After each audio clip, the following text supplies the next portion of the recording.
Армысыздар, қадірменді отандастар. Джакишев дабыл қақты. Биыл Қытай басшысы Си Цзиньпин Тяньаньмэн алаңдағы салтанатты шарада жанындағы Ресей президенті Владимир Путин және Солтүстік Корея басшысы Ким Чен Ынмен аса мұқият сахналанған әскери парадта әңгімелесіп бара жатқанда, саммит кулуарында Қытай ықпалының кеңеюіне қатысты тағы бір оқиға өрістеп жатты. Си Цзиньпин әскери парад кезінде және оның алдындағы Шанхай ынтымақтастық ұйымының ШОС саммиті кезінде батысқа айбат көрсетіп, месседж жіберді.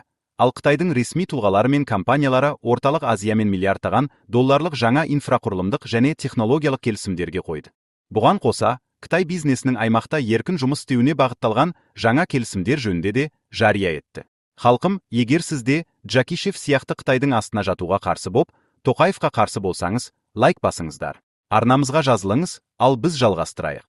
Қытай қазір аймаққа толығымен кірікті. Оның орталық Азиядағы басымдылығын жоққа шығара алмайсың деді орталық Азиядағы ықпалы бойынша сарапшы Серікжан Біләшұлы. Бұл орталық Азиядағы екі ірі экономика, Қазақстан мен Өзбекстанда шындыққа айналды. ШОС пен Пекиндегі Астатөк әскери парад аясында өткен шаралар барысында Қазақстан президенті Қасым-Жомарт Тоқаев Қытаймен құны 15 миллиард доллар болатын 70-тен астам коммерциялық келісімшартқа қол қойды. Арасында мұнай-газ, мұнай-химия, көлік дәлізі, логистикалық хаб, цифрлық технология салалары да бар. Өзбекстан президенті Шавкат Мирзияев та құралақан кеткен жоқ. Қытаймен құрылыс, атом энергиясы, жоғары білім, көлік индустриясы саласындағы жаңа инвестициялық келісімшарттар жасасты. Бұған қоса, Ташкент алға тартып жүрген Өзбекстанды Қырғызстан арқылы Қытаймен жалғайтын миллиардтаған долларлық темір жол құрылысы жобасы шуда ресми қолдауға ие болды. Мәселе Пекиннің орталық Азия үкіметтерімен қарым-қатынасы немесе ірі инфрақұрылымдық жобалары жөнінде ғана болып отырған жоқ. Аймақта көптеген адам Қытай компанияларында жұмыс істейді. Қытай тауарын алады, Қытай тілін меңгереді. Қытай күнделікті өмірдің бір бөлшегіне айналды деді Біләш.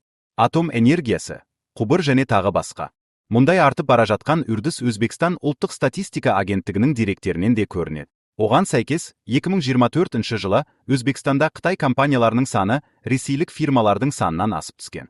2025 жылғы мәліметке сай, былтырмен салыстырғанда 1000-нан астам жаңа Қытай компаниясы пайда болған. Қытай орталық Азия үшін маңызды капитал көзі. Аймақта қарқынды экономикасы бар, Қазақстан да оны өз дамуының басты бағыты ретінде қарастырады. Осылайша 1991 жылы тәуелсіздік алғалы бергі экономикада басым рөл атқарған мұнай мен газға тәуелділіктен арылып, экономикасын әртараптандырғысы келеді. Астана мен өзге үкіметтер қайта қалпына келетін энергия көзі саласында Қытай тәжірибесі мен инвестициясына зәру, ал Қытай бұл тұрғыда әлем бойынша көшбасшы. Жуырда Пекинде қол қойылған келісімшарттар арасында жел турбиналарын сатып алу, электр көліктерін жасау, қытайлық әріптестермен бірге болат құю зауыттарын ашу сияқты келісімдер бар. Қытайдағы жоғары деңгейдегі кездесулер кезінде Қазақстан сонымен бірге қытайлық компаниялармен мұнай-газ саласына 5 миллиард доллар инвестиция салу туралы қосымша келісім жасасты.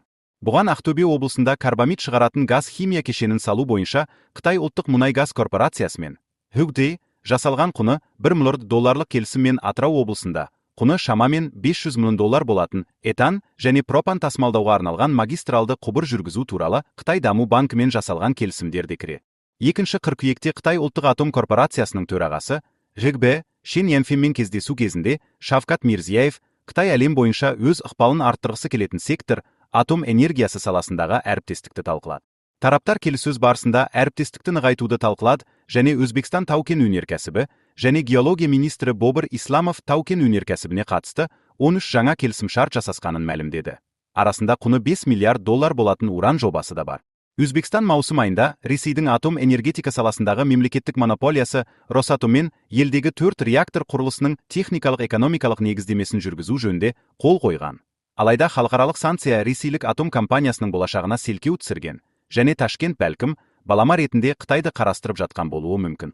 Және осыған ұқсас оқиға биыл Қазақстанда да қайталанды. ЖГ Қазақстанда 2 атом энергиясы станциясын салу келісімшартына ие болды. Шілде айында Қазақстан сыртқы істер министрінің орынбасары Роман Склер қытайлық компания Қазақстанда 3 атом станциясында салады деп мәлімдеген. Бәз баяғы мультивекторлық ойынның жаңа түрі. Берлиндегі Карнеги Еуразия орталығының қызметкері Тимур Умаровтың пікірінше, Қытай белсенділігінің күрт артуы кейінгі жылдардағы Пекиннің орталық Азиядағы тұрақты әрі болжауға болатын өзара ықпалдастық әрекеттерімен байланысты.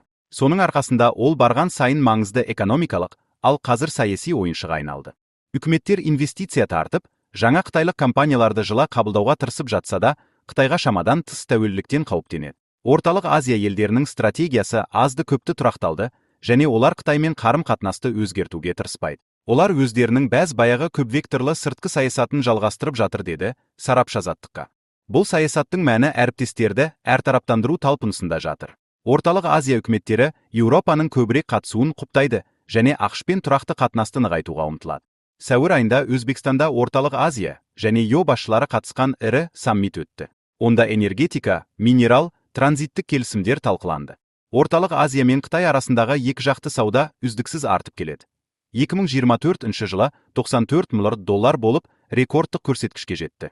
Алайда Еуроодақ 27 мүшесін тұтас қосқанда Орталық Азиядағы ең ірі шетел инвесторы ретінде қалып отыр. 5 қыркүйекте Қытайдан оралған Мирзияев ақш президенті Дональд Трамппен келіссөз жүргізіп, оны орайы келгенде Өзбекстанға келуге шақырды. Өзбекстан президенті әкімшілігі таратқан хабарламада осылай жазылған. Өзбекстан басшысы Ақ үйге ресми сапармен 2018 жылы Трамптың бірінші президенттігі тұсында барған. Сол кезде ақш президенті оны аса құрметті адам деп атаған. Азия мен Еуропа арасындағы дәнекер аймақ. Қазіргі әлемдегі геосаяси тұрақсыздық жағдайында сенімді әрі қауіпсіз логистика бағыттарын құрудың маңызын айтқан Тоқаев, Орталық Азия Еуропа мен Азияны жалғайтын ірі хабқа айналып келе жатқанына ерекше тоқталды. Қытайдан Орталық Азия арқылы тасымалданатын жүк көлемі былтыр 12%-ға артып, 211 мың контейнерге жетті. Қытай мен Еуропа арасындағы құрлықпен тасымалданатын жүктің 85%-ы Қазақстан арқылы өтеді. Біз бұл әлеуетті одан әрі дамытуға ниеттіміз, деді Қазақстан басшысы. Қазақстан Пекиннің бір белдеу бір жол бастамасын Батыс Қытай Батыс Еуропа, Транскаспий халықаралық көлік дәлізі және солтүстік-оңтүстік бағытымен үйлестіруге ұмтылып отыр деген Тоқаев Қытайды Каспий жағалауындағы құрық портында бірлескен жүк терминалын салуға шақырды. Қытай Қазақстанның ең ірі экономикалық серіктесінің бірі. Кейінгі жылдары Астана мен Пекин арасындағы саяси экономикалық әріптестік күшейіп келеді. Қазақстандық және шетелдік кейбір саясаттанушылар Қазақ-Қытай қатынасында Пекиннің ықпалы басым, Астана шығыстағы көршісіне кіріптар деп есептейді.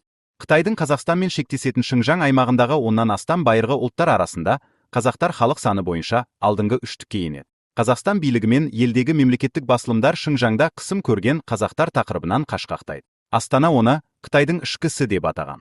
Бұл есебінше Қытай билігі Шыңжаңда 2017 жылдан бері лагерлер ашып, 1 миллион ұйғыр, қазақ және басқа да мұсылманды қамаған.